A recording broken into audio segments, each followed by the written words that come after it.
বন্ধুরা দেখুন আমাদের গাছে কেমন বাদাম ধরেছে।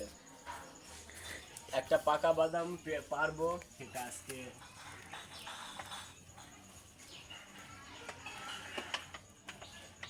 দর্শক বন্ধুরা এটা পেকে, চলুন দেখা যাক। পেরে নিয়ে আসলাম বাদাম।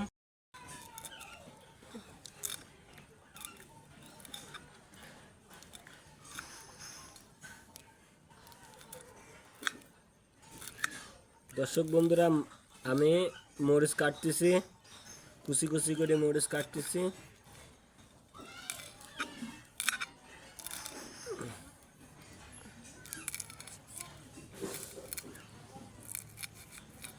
মরিচ কাটা শেষ হলো, একটু ভিট লবণ।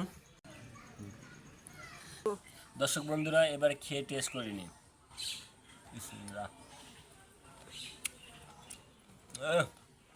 Super hit.